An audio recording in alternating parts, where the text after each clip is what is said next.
Bonjour à tous, nous allons commencer. Bonjour bienvenue à la réunion d'information de Circle Surrogacy aujourd'hui, ce 3 septembre. Je vais commencer par vous parler du processus et des options de GPA avec notre agence. Et puis plus tard, dans un deuxième temps, John Waltman, notre président, nous rejoindra pour parler des aspects plus juridiques de la GPA avec Circle. Voilà, donc je me présente, Sarah Marino, je suis chargée de la sensibilisation et de l'accueil à la clientèle chez Circle. Et comme je l'ai dit, donc Joel Weltman nous rejoindra tout à l'heure, il est président et fondateur de Circle. Donc, quelques informations importantes par rapport à cette réunion virtuelle. Vous pouvez écouter la discussion par téléphone ou en utilisant les haut-parleurs de votre ordinateur. Vous êtes en sourdine. Donc, utilisez le panneau de questions si vous voulez rajouter quelque chose à la discussion. Vous aurez l'opportunité de poser des questions à la fin de la présentation et cette réunion est enregistrée. Donc voilà ce dont nous allons discuter aujourd'hui.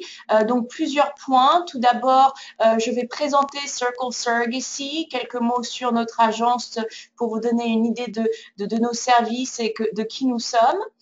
Dans un deuxième temps, donc la GPA avec ou sans donneuse d'ovocytes, quelques informations sur nos programmes, le processus et le suivi de votre parcours. Puis plus tard, donc les mères porteuses et les donneuses d'ovocytes. Et enfin, donc avec John Waltman, vous en saurez plus sur les aspects juridiques ainsi que les options disponibles, l'aspect financier et les assurances médicales qui sont disponibles et même conseillées pour toute la durée du parcours de GPA. Vous aurez aussi l'occasion de vous inscrire ou plus tard de demander des entretiens privés avec notre équipe et ceci vous donne la possibilité de discuter de tous ces éléments en profondeur pendant une durée d'environ 2 heures à 3 heures. Alors, tout d'abord, pourquoi Circle Surrogacy? Tout d'abord, donc, il y a un taux de réussite à quasiment 100%. Nous avons un programme qui est illimité, donc un programme de FIV illimité grâce à nos collaborateurs dans les cliniques de FIV. Nous vous fournissons également des présentations illimitées de mères porteuses s'il s'avérait qu'il se passe quelque chose pendant votre parcours. Nous avons une expérience internationale, nous travaillons avec des clients venant de tous les continents. Et nous sommes une agence tout compris, c'est-à-dire que nos programmes comprennent toute une série de services. Le programme SPAR est disponible pour tous les clients futurs parents d'intention donc de Circle qui sont séropositifs et qui dont les hommes donc voudraient participer et être pères biologiques. Nous offrons la possibilité, l'option du don d'ovocytes ouvert. Nous avons une GPA qui est éthique. Et enfin, le soutien pendant le parcours grâce à nos équipes de coordination est un des points qui nous distingue d'autres agences, de par sa qualité et son existence. Les 3 principes d'un parcours de GPA, les valeurs de Circle, donc d'abord la communication, puis l'honnêteté et la confiance. Pour vous parler un petit peu plus donc, de nos programmes, vous avez l'option de vous inscrire pour une GPA avec ou sans don d'ovocytes. Pour la GPA, sans don d'ovocytes, les futurs parents peuvent utiliser leurs propres gamètes. Une mère porteuse est alors là nécessaire. Et vous donc serez présenté à une mère porteuse qui répondra à vos besoins juridiques, psychologiques et émotionnels. Pour le programme de GPA avec don d'ovocytes, vous aurez une sélection, vous aurez la sélection d'une donneuse grâce à notre base de données à Circle, qui comprend plus de 460 donneuses actuellement. Et vous aurez aussi donc la chance, l'occasion d'être présenté à une mère porteuse qui répondra à vos besoins juridiques, psychologiques et émotionnels. Donc, notre processus, je vous en parlais tout à l'heure, nous offrons des consultations privées pour tous les futurs parents d'intention qui souhaitent en savoir plus sur nos programmes et obtenir toutes les informations donc, de cette présentation, mais en détail. Donc, il y aura cet entretien initial que je pourrai vous aider à organiser. L'accueil, donc à l'accueil lors de votre inscription, vous serez présenté à 2 équipes. Une équipe tout d'abord de coordinateurs qui seront là pour votre soutien et votre assistance pendant tout le parcours. Et d'une deuxième équipe qui est l'équipe de soutien des futurs parents qui est là pour le soutien, l'aide sur le plan émotionnel et pour parler des différentes manières de s'organiser et de gérer un parcours de GPA. On vous demandera après votre inscription et après rencontre de ces équipes, de choisir une clinique de FIV. Nous pouvons vous recommander certaines cliniques de FIV partenaires. Et nous vous demanderons aussi de choisir de trouver une donneuse d'ovocytes si vous avez fait appel à ce programme. Enfin, après une attente, vous serez présenté à une mère porteuse qui répondra donc à tous les éléments et à votre situation. Et le parcours, une fois présentation confirmée, pourra continuer et la coordination sera faite par nos équipes de coordinateurs. Donc, les coordinateurs. Les coordinateurs donc, vous accueillent au sein du programme et vous mettent en relation avec toutes les personnes nécessaires pour mener à bien votre parcours. Ils organisent les voyages des mères porteuses, des donneuses quand c'est nécessaire et ils aident à l'organisation de toutes les logistiques comme par exemple le contrôle des paiements ou la préparation avec l'hôpital avant la naissance de l'enfant pour s'assurer que tout va bien se passer.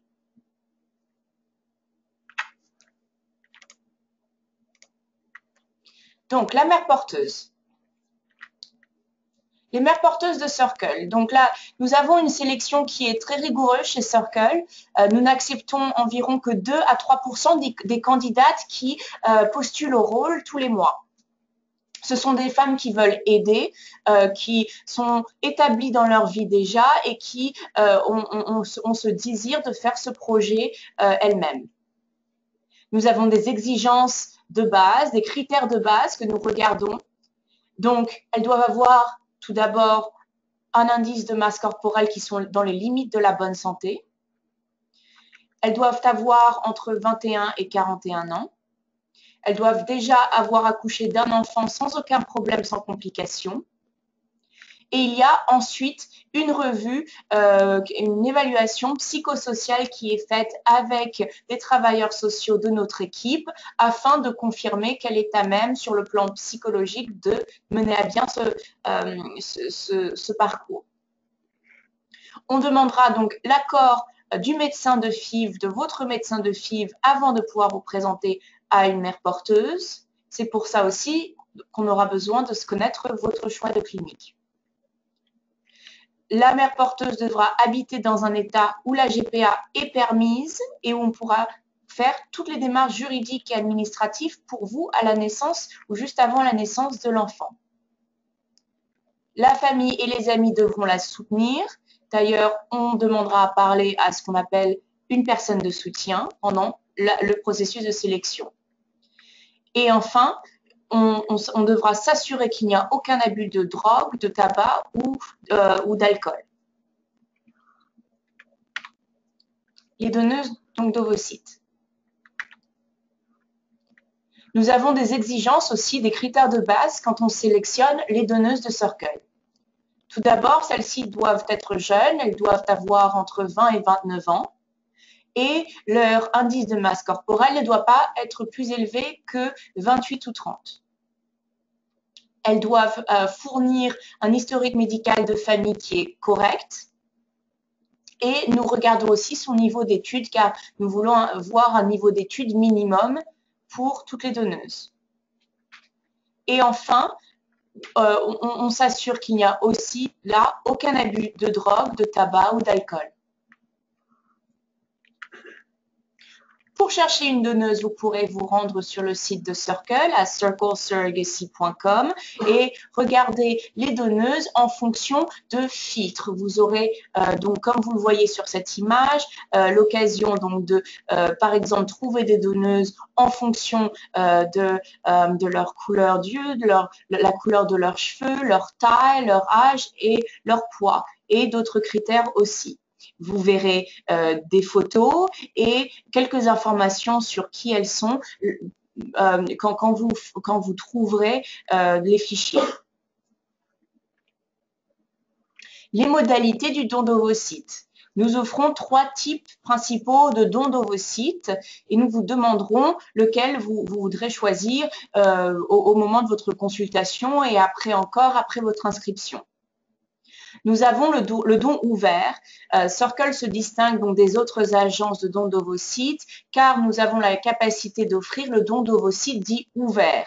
Avec ce don d'ovocytes ouvert, les futurs parents et leurs donneuses d'ovocytes peuvent se rencontrer, échanger des informations, des coordonnées et maintenir un lien au fil des années. Le don connu. Pour le don connu, les donneuses d'ovocytes et les futurs parents peuvent échanger des informations démographiques et avoir un contact par Skype, par téléphone ou avec la clinique de FIV, mais il n'y a pas d'échange de nom de famille ou d'autres informations privées de coordonnées. Et enfin, le don anonyme. Le don anonyme implique aucun contact entre la donneuse et les futurs parents. L'échange des prénoms et de toute autre information se fait par le biais de Circle. Nos donneuses d'ovocytes s'engagent à nous tenir au courant de tous les changements de leur état de santé ou de changements de coordonnées au fil des années. Maintenant, je vais laisser la parole à notre président John Wetman qui va vous parler donc des aspects juridiques de la GPA.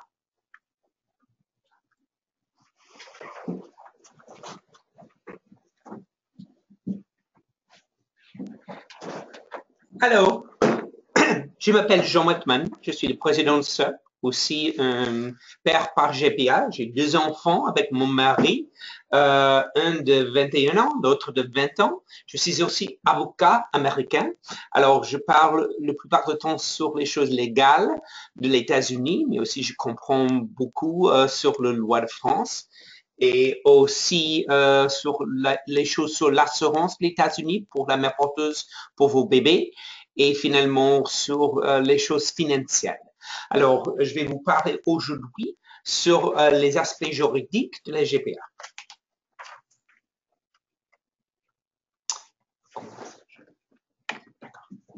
Alors, ça c'est sur moi. Alors, dans notre équipe, nous avons 7 avocats ici. Les avocats font beaucoup de choses différentes, les contrats avec la mère porteuse, les contrats avec la donneuse, les choses à la fin pour vous donner tous les droits légaux à les bébés, des choses comme ça. Alors, la loi qui contrôle aux États-Unis, c'est la loi de chaque État. Alors, chaque État est différent. Alors, l'État où la mère porteuse habite, et la loi donne la naissance, et l'État qui contrôle. Le GPA interdit dans l'État de Washington, Nebraska, Michigan, Nouveau York, Nouveau Jersey et aussi à Washington, District of Columbia, Washington, D.C. Alors, on ne peut pas utiliser une mère porteuse qui habite ou qui donne la naissance dans ces 5 États plus Washington, D.C. Mais le reste, c'est bien. Et quand nous travaillons avec vous, nous pensons sur la loi de la France et qu'est-ce que vous voulez. Alors, ça a changé beaucoup pendant les derniers quelques ans. Alors, nous comprenons ça et nous essayons de faire un bon match entre vous et les mères porteuses avec les pensées sur la loi de France. Aux États-Unis, quand vous signez le contrat avec la mère porteuse, c'est votre bébé, sauf que dans ces 5 États. Et elle ne peut pas changer d'avis. Alors, vous n'avez pas besoin d'attendre la naissance de l'enfant pour établir vos droits en tant que parent. Vous pouvez demander au juge qu'il ordonne que vos noms soient enregistrés sur l'acte de naissance ou sur le certificat de naissance aux États-Unis pour que vous puissiez prendre des décisions pour le bébé à l'hôpital dès qu'il naît. Vous pouvez rester assuré que le bébé est le vôtre. Il y a des États qui n'acceptent pas ces décisions avant la naissance, mais dans ces autres États, comme Vermont par exemple, vous pouvez le faire dans quelques jours après la naissance et avant que le certificat de naissance est établi. Alors vos noms seront sur le même certificat de naissance et la mère porteuse ne peut pas changer son avis. Nous savons quel État accepte ça avant la naissance et quel État sont après, mais presque c'est la même chose. Pour vous, nous créons le plan juridique à votre nécessité, comme si vous êtes couple hétérosexuel, couple homosexuel, célibataire, c'est différent. Alors, nous regardons ce que c'est votre situation et nous faites une décision comment ça va passer pour vous. Et aussi, nous vous aidons à retourner en France avec tout ce que vous avez besoin de. Alors, le passeport américain, parce que chaque bébé qui est né aux États-Unis est américain, on peut l'avoir. Et aussi les documents que vous avez besoin de pour avoir un acte de naissance et un passeport français qui est maintenant possible pour tout le monde.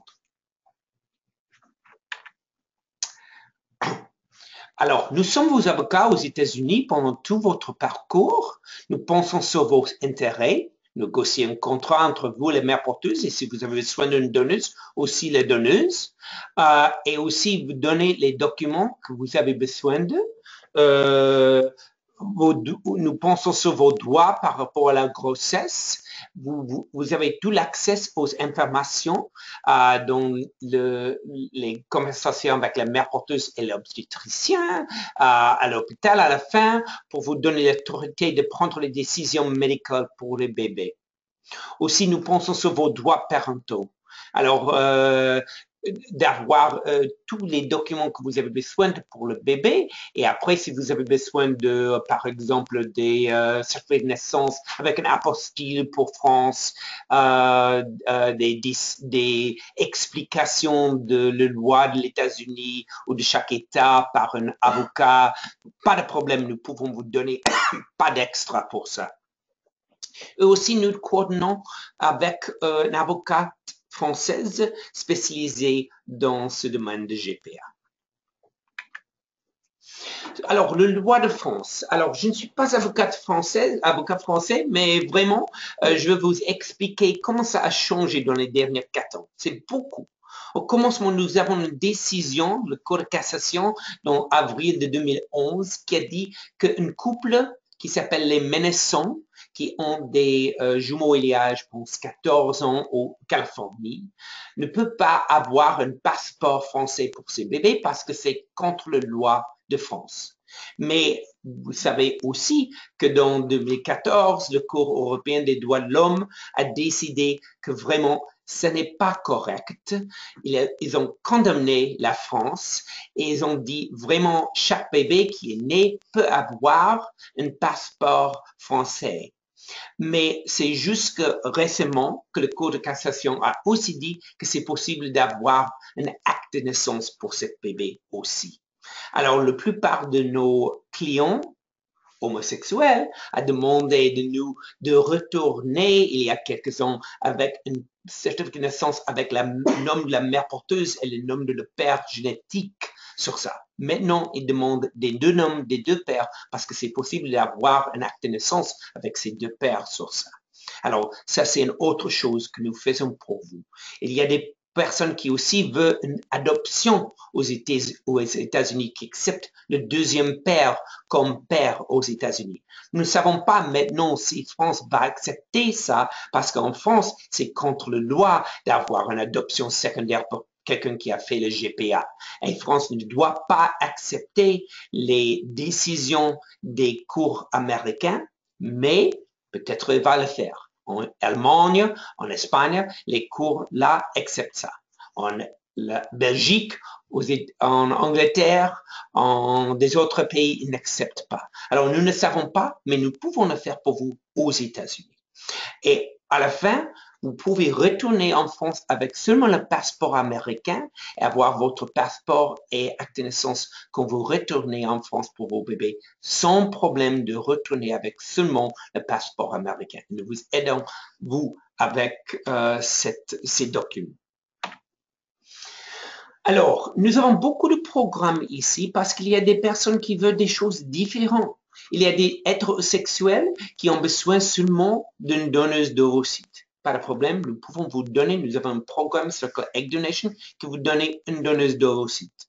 Nous avons des personnes hétérosexuelles qui ont besoin seulement d'une mère porteuse et pas une donneuse d'ovocytes.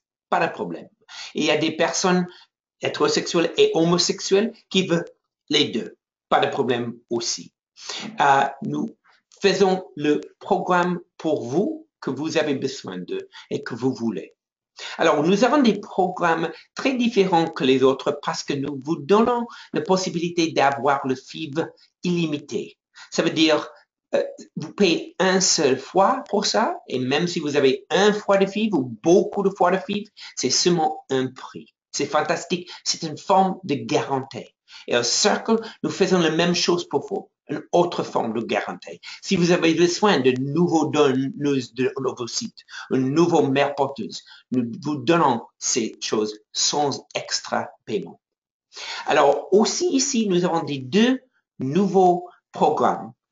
Le concierge, pour vous, c'est un plus haut de service. C'est seulement une personne qui est elle-même assistante sociale, elle-même un parent par GPA et aussi quelqu'un qui va avec vous à la naissance, des choses comme ça. Elle est toujours libre pour vous dans la soirée, comme vous voulez. Alors, ça vous aide beaucoup si vous préférez ça. C'est un peu plus cher, mais ça vous aide. Et aussi un programme avec un prix fixe à fixer. Alors, c'est possible de payer un peu de plus, d'être certaine que le prix ne change pas, même si vous avez plusieurs de voyages, même si vous avez plusieurs de franchises, qui sont deux choses qui peuvent changer, vous pouvez payer un seul prix, si vous voulez. Les coûts. Alors, les coûts pour nos programmes, c'est entre 17 000 $ à 150 000 $. Et ça dépend ce que vous avez besoin de. Alors, si vous avez seulement besoin d'une donne d'ovocytes, alors entre 17 000 et 40 000, ça dépend combien vous payez pour le FIV. Si vous avez besoin de le GPA et seulement une mère porteuse, entre 80 000 et 100 000 pour seulement ça. Et si vous avez besoin de seulement une mère porteuse, mais aussi une donneuse d'ovocytes, alors ça serait entre 120 et 150 000. Ça dépend sur encore les voyages, les franchises, le numéro de temps de FIV, des choses comme ça. Mais vraiment, ça c'est tout, sauf que vos voyages aux États-Unis. Tout le reste est couvert par ces numéros. Les frais pour l'agence, le travailleur social, le psychologue, la donneuse, la mère porteuse, les frais juridiques, la FIV, l'assurance, les frais pour les voyages de la mère porteuse et aussi pour la donneuse d'ovocytes. Tout sauf que vos frais. Alors ça, c'est sur notre page sur Cost. Aussi, l'assurance, c'est très différent que France. Et ça, c'est la chose la plus difficile de comprendre parce que les États-Unis est presque toujours l'assurance privée. Et l'assurance privée est contrôlée par un contrat qui est écrit par la compagnie d'assurance qui contrôle tout. Et elle peut mettre une exclusion dans ce document qui contrôle ce qu'il doit couvrir. Par exemple, elle peut mettre une exclusion contre GPA qui dit je ne dois pas couvrir une femme qui est une mère porteuse. Alors, nous trouvons approximativement 50% de nos mères porteuses ont une assurance qui couvre le GPA et l'autre 50% ont une assurance, mais il y a une exclusion pour GPA. Mais nous pouvons trouver l'autre 50% par Obamacare. Parce que dans chaque État, sauf que 6 qui ont une exclusion pour GPA, nous pouvons trouver une assurance qui couvre une mère porteuse sans une exclusion pour GPA. Mais alors nous pouvons trouver pour vous toujours une mère porteuse pour assurance pour elle-même, par elle-même ou par Obamacare, tout le temps. Et nous trouvons ça pour vous. Mais l'autre possibilité, c'est que si vous n'avez pas l'assurance qui couvre vos bébés, parce que vous n'avez pas une assurance globale et vous voulez des jumeaux. C'est nécessaire parce que des jumeaux sont beaucoup plus chers qu'un seul d'avoir une assurance pour les jumeaux. C'est trois possibilités. Un, par loi de Londres, c'est très cher. Deux, par Obamacare, mais c'est un peu de risque avec ça. Et le troisième, sans risque et sans beaucoup de coûts, c'est une assurance par la mère porteuse. Mais seulement un sixième de mes mères porteuses ont une assurance qui couvre les bébés qui sont à elles quand elles donnent la naissance et à vous après ça. Alors, pour ça, vous devez entrer le programme standard, pas Fast Match. C'est un peu plus cher, 5 à 7 000 $ de plus. L'attente, c'est un peu plus longtemps, pas 1 à 4 mois, mais 6 à 8 mois. Mais nous pouvons le trouver pour vous et nous avons trouvé dans les dernières 20 ans que nous avons une autre chose qui est beaucoup mieux que toutes les autres agences. Nous n'avons pas une seule personne qui a payé plus que les franchises pour un bébé. Et nous avons des bébés que plusieurs de 1 million de $. Alors, ça a passé avec nous. Alors, pas une personne qui a payé plus que quelques mille dollars pour la franchise. C'est parce que nous sommes là pour vous à la fin d'être certaines que la compagnie d'assurance couvre ce qu'elle doit couvrir. Et c'est très différent avec nous que tous les autres. Alors, si vous voulez, comme Sarah a dit, vous pouvez avoir une consultation avec nous par Skype en personne. C'est 2h30 à 3h. Nous parlons sur toutes les choses juridiques. Je vais vous expliquer beaucoup plus que ça, votre situation vous-même, et vous pouvez poser des questions que vous voulez pour expliquer toutes les choses psychologiques, toutes les choses émotionnelles, toutes les choses financières, légales, toutes les choses comme ça, quand vous voulez. Et ça, c'est tout. Maintenant, vos questions, si vous avez.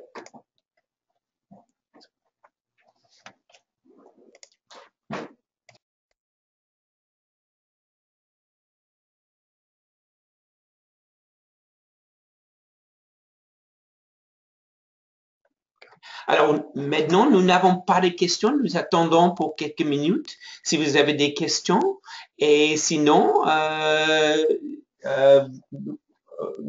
Sarah va vous dire ce que vous pouvez faire.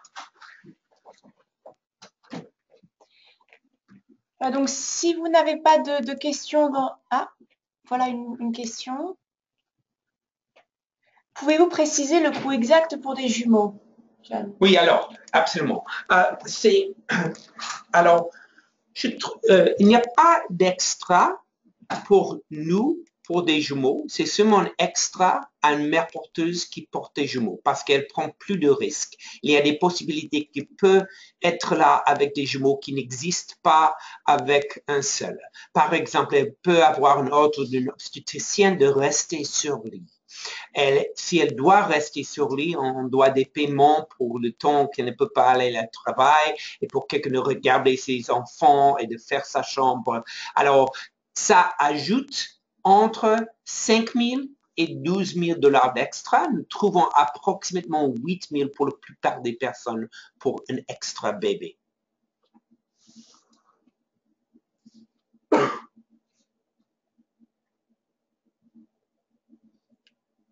Une autre question. Alors, une GPA sans don de vos sites, est-ce que la mère porteuse aura son nom sur l'acte de naissance? Jérôme. OK. Jérôme, non. Vraiment, avec la question pour moi, c'est si vous pensez sur l'idée de GPA traditionnel et pas sur une situation avec un couple hétérosexuel. Avec un couple hétérosexuel qui n'a pas besoin d'une donneuse d'ovocytes, seulement une mère porteuse qui porte des ovules de la femme. Et avec cette situation, non, absolument, la femme sera avec le mari sur le certificat de naissance. Si vous voulez utiliser une mère porteuse et ses ovules, ça c'est très différent. Aux États-Unis, sauf qu'en Arkansas, qui est le seul État qui accepte le GPA traditionnel. Les autres terres n'acceptent pas ça. Ça, c'est les raisons, la plupart du temps, que nous utilisons une donneuse différente, une personne séparée que la mère porteuse pour le GPA. Et ça, c'est le GPA gestationnel, pas traditionnel. Alors, avec ça, elle ne peut pas être là. Mais si vous faites le GPA traditionnel avec une insémination d'une femme qui porte sa bébé et vous donne une adoption après, nous faisons ça une fois par an maintenant. Mais si vous voulez ça, c'est moins cher, mais vraiment, elle va avoir son nom sur le certificat de naissance jusqu'à le moment que vous faites une adoption pour vous-même ou pour vous comme couple. Et une deuxième question. Merci beaucoup pour votre réponse et garantissez-vous également la réussite pour les jumeaux? Vraiment, nous n'avons pas une garantie que vous aurez des jumeaux. Alors, ça dépend sur la situation avec, si vous mettez 2 embryons dans une mère porteuse, nous trouvons après 20 ans que nous avons 52% des jumeaux. Si vous ajoutez le nouveau PGS, Free Genetic Screening, qui teste des embryons et détermine qu'il n'y a pas des problèmes chromosomaux avec ces embryons, vous avez une possibilité 75% d'avoir des jumeaux, mais pas certainement. Alors, si vous voulez certainement 2 bébés, nous avons un programme séparé que vous pouvez payer un peu plus à le médecin pour un programme certain de vous donner 2 bébés. Mais personne dans le monde ne peut pas vous garantir 2 bébés au même temps.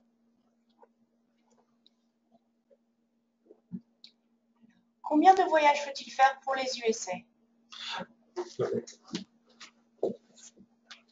Alors, je peux répondre à cette question. Alors, si vous avez besoin de contribuer donc vos gamètes pour le processus, il faudra que vous fassiez un premier voyage vers votre clinique pour rencontrer le médecin et faire vos contributions et discuter du processus médical.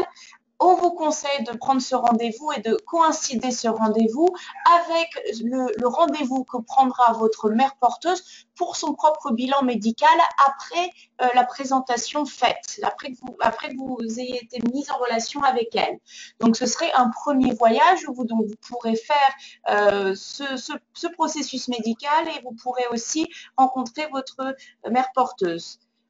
Un deuxième voyage qui est la conseillé si vous n'avez pas fait ce premier, c'est de retourner à la clinique pour être présent lors de la ponction d'ovocytes, si vous avez une donneuse d'ovocytes, et du transfert d'embryon. Ça serait un deuxième voyage. Un voyage qu'on vous demande de faire, et ça c'est pendant la grossesse, c'est un voyage pour aller dans la ville de résidence de votre mère porteuse, donc qui ne sera pas forcément dans le même lieu que votre clinique. Pendant ce voyage, donc vous pourrez rendre visite à votre mère porteuse qui sera enceinte à ce moment-là et aussi faire un tour de l'hôpital où aura lieu l'accouchement et peut-être même assister à une échographie. Voilà, et donc et un dernier voyage, et là c'est un voyage obligé, c'est pour la naissance.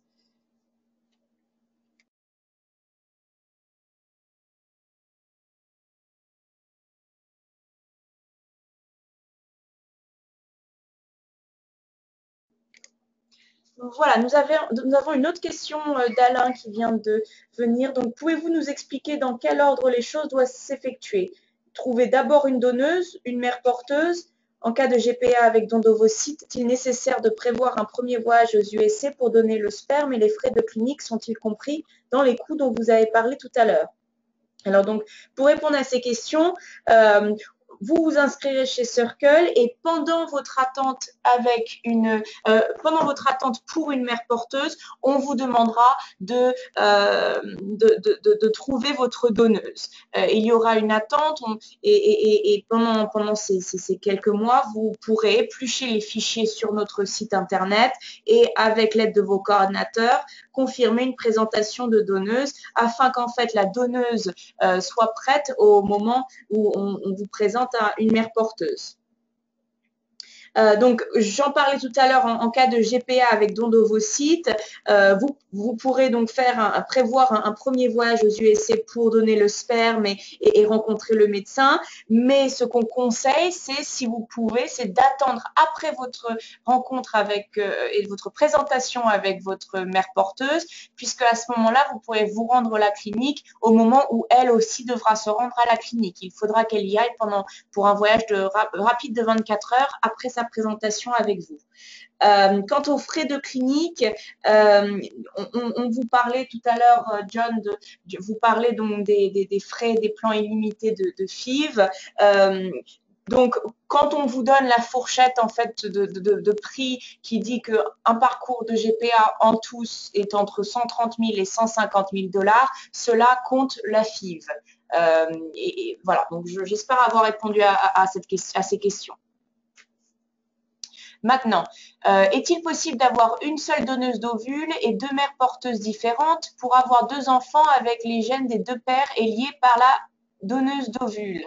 Oui, donc vous pouvez tout à fait faire ça si vous pouvez, si vous le voulez. Vous aurez donc la première ponction avec la donneuse d'ovocytes qui donc mènera à recevoir un nombre d'ovules. Les ovules qui ne seront pas fécondés ou les ovules qui resteront après fécondation pourront être cryogénés pour un deuxième parcours plus tard. Maintenant, certains de nos clients reviennent avec la même mère porteuse pour un deuxième parcours. Si vous préférez faire avoir deux mères porteuses plutôt pour des parcours parallèles plutôt que l'un après l'autre, c'est aussi possible d'utiliser les embryons. Ce serait juste une question de timing.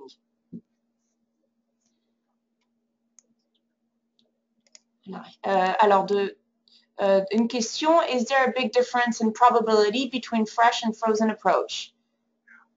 Alors, actuellement, non, nous parlons... Alors, la question c'était en français, est-ce qu'il y a une grande différence de probabilité donc de succès entre un cycle frais et un cycle congelé d'embryons congelés? Et la réponse c'est non. Nous parlons régulièrement à nos médecins, nos collaborateurs dans les cliniques de FIV, et le consensus en fait actuellement c'est que il n'y a aucune différence de succès.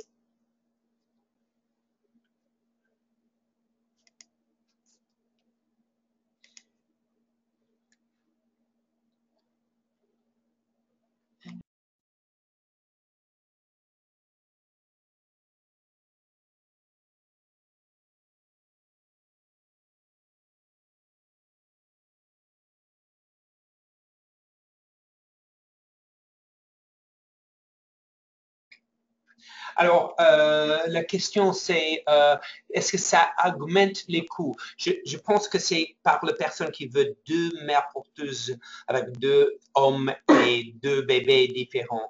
Et la différence, ce n'est pas deux fois, c'est comme 1,65 fois pour deux bébés comme ça. C'est un peu différent. Ce que j'ai dit à Lemond, c'est si vous voulez des jumeaux, ça ajoute 8 000 $. Si vous voulez un par fois, c'est 80 000 $, approximativement 10 fois plus cher. Mais c'est moins cher qu'un fois qui peut être entre 130 et 150 si vous utilisez une mère porteuse et une donneuse d'ovocytes.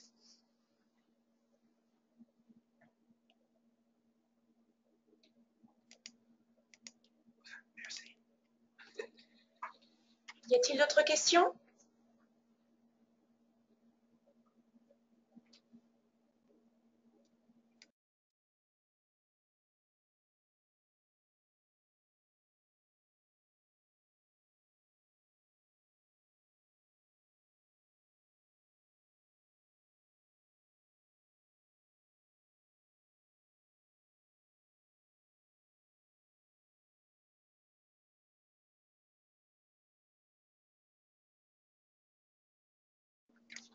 Merci à tous d'être venus ce soir.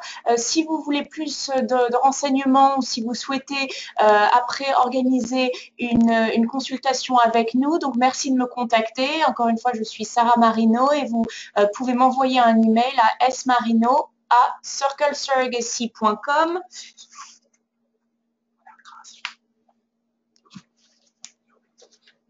Merci encore. Et la consultation est gratuite.